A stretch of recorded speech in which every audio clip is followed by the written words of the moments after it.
मान लो मैं ऐसा स्ट्रेट खड़ा आप तो बैठे हैं, तो यहां पे ग्रेविटी क्या करता है, ब्लड है पूरे बॉडी में, उसको नीचे खींचेगा ना, ये तो पता ही है। लेकिन हार्ट ब्लड को ऊपर भेजता है, हार्ट पंप ऊपर कर रहा है, ग्रेविटी नीचे पंप खींच रही है, दोनों के बीच में एक बैलेंस है, तभी हम जिंदा हैं। लेकिन अगर मैं ऐसे खड़ा रहूं 20 मिनट बिना हिले डुले, अभी तो मैं हिल रहा हूं, आ रहा हूं, जा रहा हूं इधर, तो धीरे धीरे ग्रेविटी जीतने लगेगी, हार्ट हारने लगेगा, यानी कि धीरे धीरे ब्रेन से ब्लड नीचे की तरफ पूल होने लगेगा, पैरों में ब्लड जाने लगेगा। जब ब्रेन में एक लेवल से कम ब्लड होगा तो क्या होगा, हमें बेहोशी आएगी, अनकॉन्शियसनेस, गिर जाएंगे। बचपन में आपने देखा कि खड़े खड़े असेंबली में कुछ बच्चे गिर जाते हैं, आप में से कुछ लोगों को हुआ होगा ऐसा। हमें लगता है कि बड़ा कमजोर बच्चा है, धूप ज्यादा है, पानी नहीं पिया होगा, XYZ रीजन होगा, ऐसे सोचते हैं।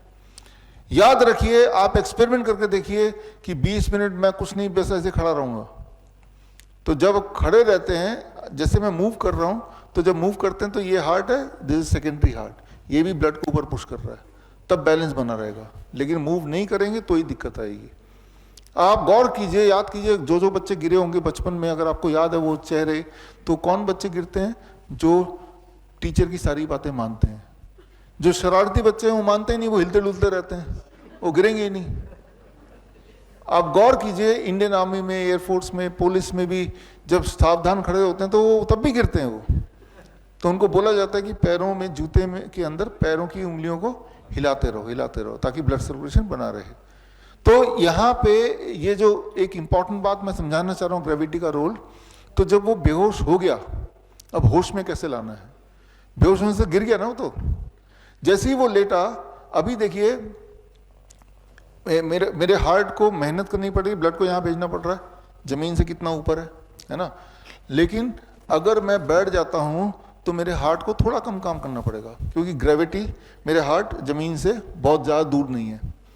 आपने गौर किया कि जब भी आप खड़े होते हैं थक जाने के बाद क्या करते हैं, मुझे बैठना है, बैठते रिलीफ मिलता है, हार्ट को काम करना पड़ रहा है। बैठे बैठे थक गए तो क्या बोलते हैं आप, लेटना है। जब आप लेटते हैं तो क्या हुआ, आपका हार्ट, आपका लंग, आपका ब्रेन सारा एक ही लेवल पे है, अब हार्ट को बहुत कम काम करना पड़ेगा, तो सर्कुलेशन रीस्टार्ट हो गई, ब्लड पहुंच गया दोबारा ब्रेन में अप्रोप्रिएट अमाउंट में, वो इंसान होश में आ गया। तो यहां पे मेडिसिन क्या रहा, उसका लेटना मेडिसिन रहा, राइट। वो जो लेटा है ना, वही मेडिसिन है उसका।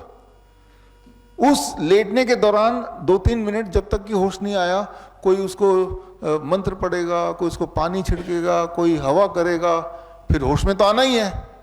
लेकिन जिसने भी जो किया बोल देगा कि मैंने जो मंत्र पढ़ा था उससे वो होश में आ गया। समझ रहे हैं आप, है ना। अगर आप चाहते हैं कि जब वो लेट गया है और आप चाहते हैं कि वो जल्दी से होश में आ जाए, तो ज्यादा से ज्यादा क्या कर सकते हैं, लेटा तो है ही वो, और उसके दोनों पैरों को अपने ऊंचे पे रख दिया ऐसे, तो ब्लड जल्दी सिर पे आ गया। समझ रहे हैं आप। तो इस तरह से हम क्या कर रहे हैं यहाँ पे, ग्रेविटी एज मेडिसिन, ग्रेविटी को यूज कर रहे हैं।